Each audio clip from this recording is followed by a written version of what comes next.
Hi, and welcome back to the continuation of the Midnight to Morning video series that focuses on the next 2,000 years in the life of the Bride of Christ, where she is headed and why. In this video, I will discuss the beast that was, is not, and is to come, as mentioned in the book of Revelation. Many Bible scholars associate the beast of Revelation with the Roman Empire in power at the time of John's revelatory visions. This interpretation binds the beast to the micro-time environment in which John of Patmos lived 2,000 years ago. However, the seven thunders, unveiled for the Bride of Christ at her midnight hour, illuminates a macro age-to-age perspective of the beast.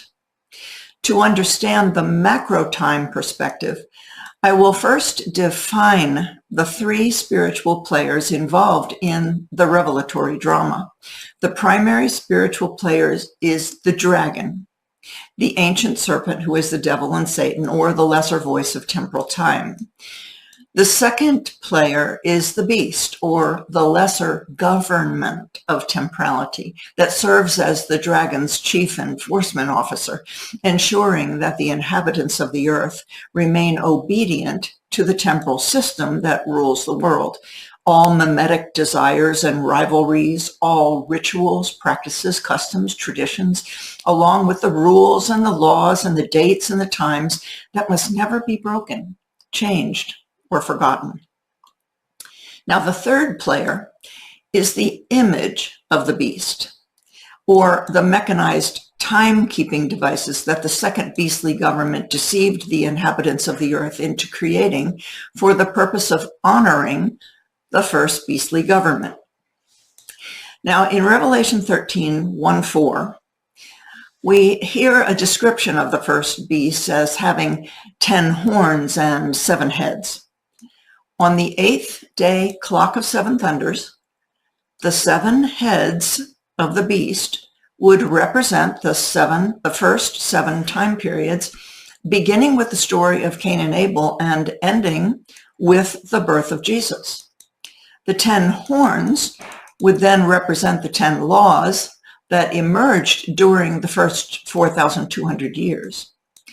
The lesser beastly government twisted the 10 laws into hurtful weapons of judgment, condemnation, shame, guilt, and even death whenever laws were broken. So the lesser voice was then able to deceive humans into thinking that it was God's voice of condemnation. That's quite the twist.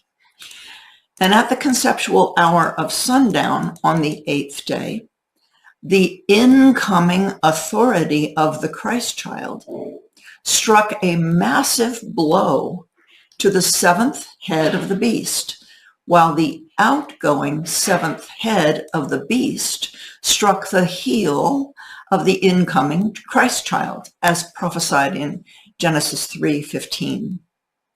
Nevertheless, the beast lived and its fatal wound was healed.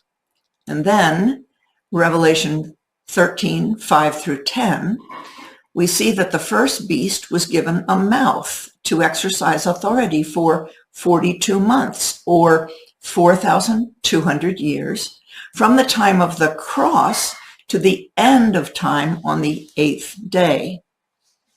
Now, these two time divisions between the two reigns of the first beast is known as BC and AD, or BCE and CE.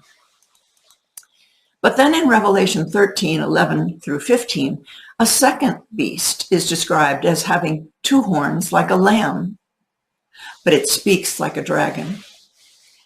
Now in Revelation 17, the second beast with 2 horns is merely referred to as an 8th that belongs to the 7th. The 8th was, is not, and is to come, just like the first beast.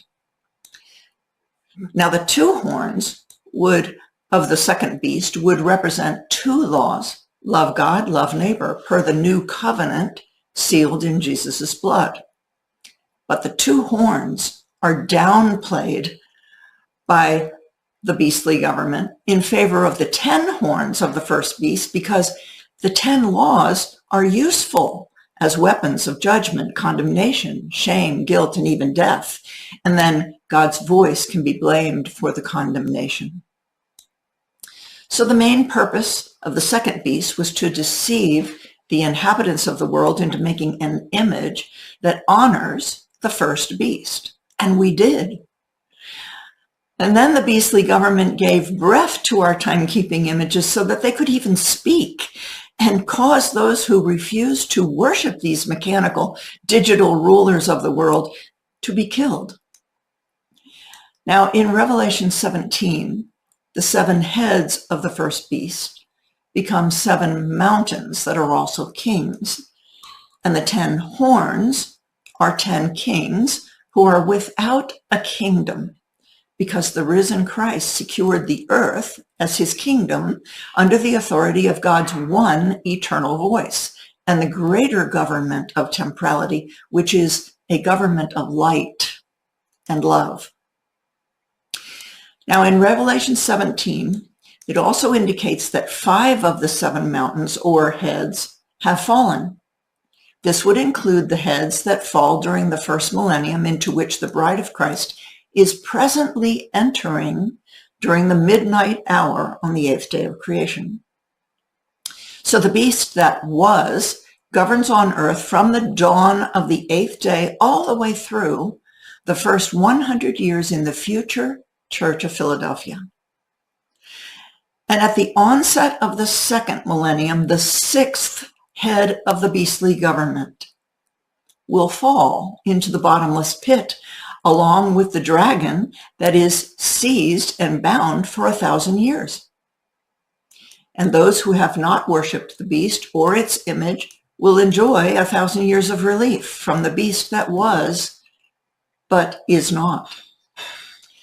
And then when the 1,000 years are ended, the dragon and the beast ascend from the pit for a little while in Revelation 20, or for 1 hour in Revelation 17. During the last 100 years in the church of Laodicea, the dragon and the beast will wage war on the Lamb, and the Lamb will conquer them.